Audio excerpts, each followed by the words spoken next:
اب آخری بات میں یہ عرض کر دوں، سیدنا عمر فاروق رضی اللہ تعالیٰ عنہ کی ایک وصیت مجھے یاد آتی ہے، دنیا میں ہم جو کچھ بھی کر لیں یہ یہیں رہ جائے جتنا بھی ہو۔ آپ نے 2 وصیتیں کی تھی اپنے انتقال سے پہلے، کہا میری قبر چھوٹی بنانا، بس بہت زیادہ لمبی چوڑی نہیں، چھوٹی سی، اتنی کہ ایک کروٹ بھی نہ ہو، چھوٹی قبر بنا کر کے مجھے دفن کرنا۔ دوسری وصیت، مجھے سادہ سا کفن کپڑا دینا، عام لباس میں مجھے دفن کر دینا، کفن دینا۔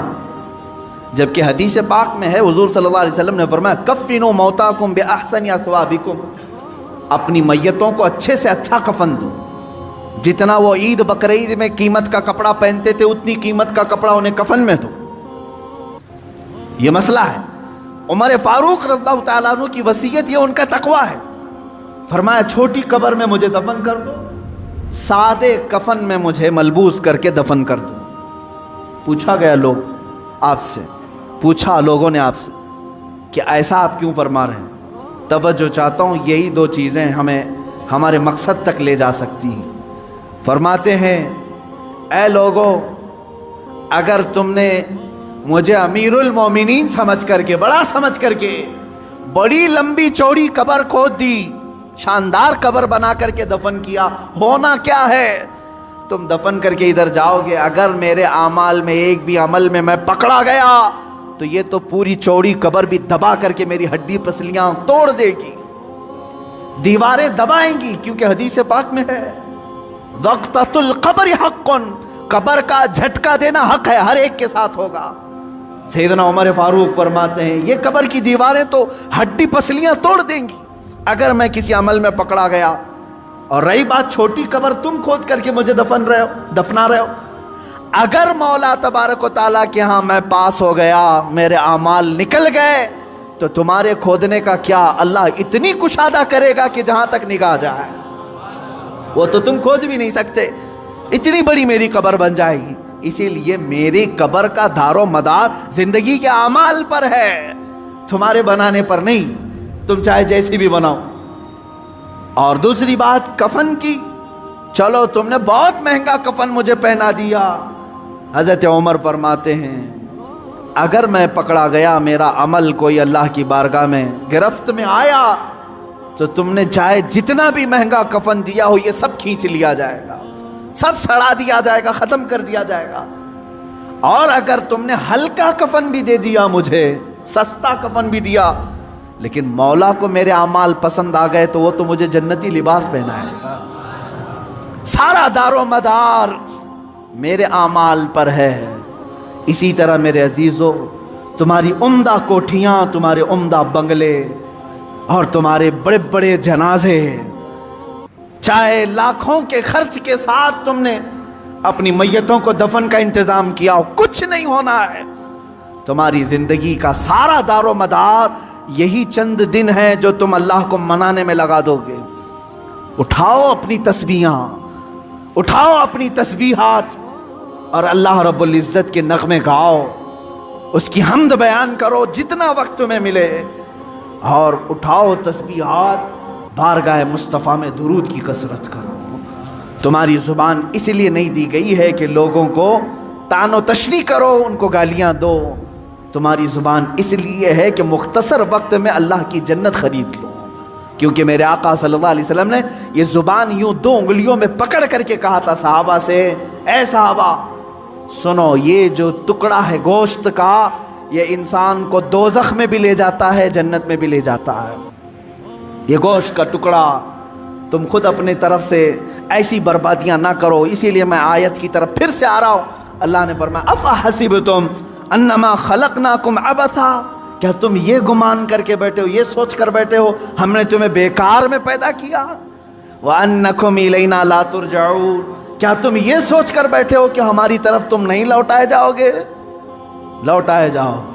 ابھی ابھی میں جنازے سے فارغ ہو کر آیا، ابھی شاید روز ایک جنازہ دیکھتے ہوں گے آپ، کس طرح سے لائے جاتے ہیں، تمہیں اندازہ ہے ہماری بھی موت آئے گی، اس دن ہمارے پہنے ہوئے لباس اتارے جاتے ہیں، اور ایک ہی لباس ہے, وہ ایک ہی یونیفارم ہے اس جگہ پہنچنے کا. ان سفید لباس میں باندھ کر کے لاتے ہیں. تم اگر آج اللہ کی بارگاہ میں نہیں آنا چاہتے, ایک دن ایسا آئے گا سب لوگ پکڑ کے لائیں گے, امام کے سامنے رکھ دیں گے. یہ آتا نہیں تھا, اب لایا گیا ہے.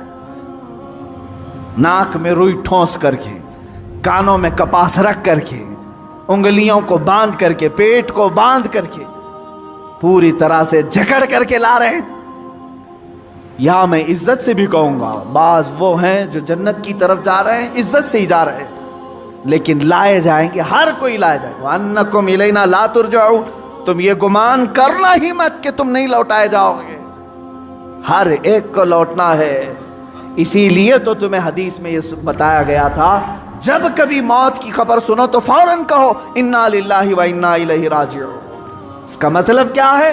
ہم اللہ کے ہیں, ہم کو اللہ ہی کی طرف لوٹنا ہے. تمہیں ہر موت پر یہ سکھایا جا رہا ہے کہ تم لوٹنے والے ہو, تم لوٹنے والے ہو, تم جانے والے ہو, تم جانے والے ہو. عزیزان گرامی وقار, جانے والا اتنے آرام سے اور سستی اور کاہلی میں زندگی نہیں گزارتا. کل مجھے سفر پر جانا ہے, آج ہی میں نے سوٹکیس تیار کرنا شروع کر دیا. مجھے کیا کیا پہننا ہے رکھ دیا, کیا کیا استعمال کرنا ہے سب رکھ دیا, صابن سمیت سب چیزیں رکھ دی, ٹوتھ پیسٹ تک نہیں بھولتے. لمبا سفر ہے, جتنے دن کے لیے جا رہے ہیں, بیگ تیار آج سے. جس کو سفر پر جانا ہے وہ خالی نہیں پھرتا, اور جو آج خالی دکھ رہا ہے, فضول دکھ رہا ہے, اس کا مطلب ہے کہ وہ بھولا بیٹھا ہے کہ اسے جانا ہے. اور پھر عزیزو, اگر تم بھولے ہو تو بھولے رہو. قرآن میں اللہ تعالیٰ فرماتا ہے ایک دن ایسا آئے گا کہ کچھ لوگوں کو اندھا اٹھایا جائے گا. وہ پوچھے گا قال رب لم حشرتنی اعما وقد كنت بصیرا, اے اللہ تو نے مجھے اندھا کیوں اٹھایا. اندھے بھی اٹھائے جائیں گے, ننگے بھی اٹھائے جائیں گے. وہ پوچھے گا کیوں مجھے اندھا اٹھایا جبکہ میں دیکھتا تھا, آنکھیارا تھا.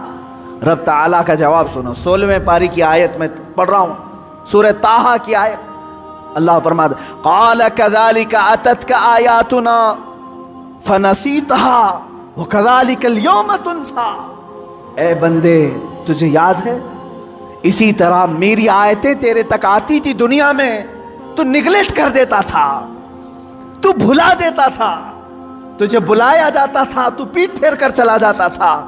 رب تعالیٰ فرماتا ہے کذالک الیوم تنسیٰ, اسی طرح آج تجھے بھلا دیا گیا, آج تجھے بھلا دیا گیا, تیری طرف دیکھا بھی نہیں جائے گا.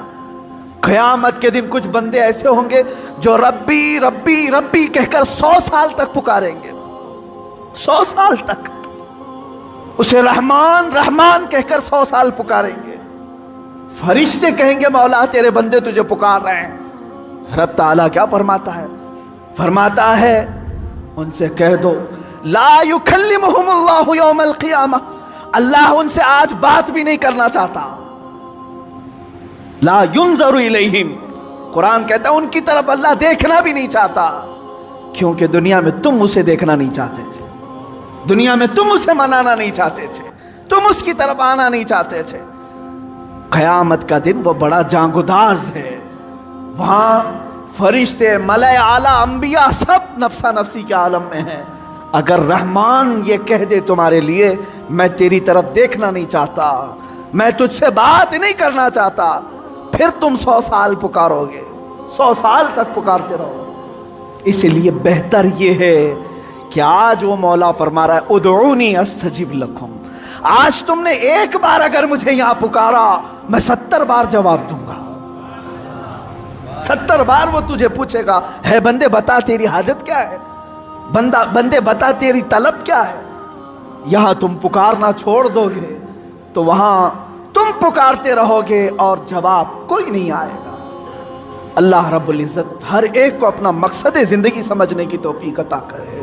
بہت ہو گیا میرے عزیزوں, آسمان سر پر آ چکے ہیں ہمارے, جگہ جگہ کے تھک چکے ہیں تمہیں یہ ہنگامے. شاعر نے کہا تھا جگہ جگہ کے تھک چکے ہیں تمہیں یہ ہنگامے.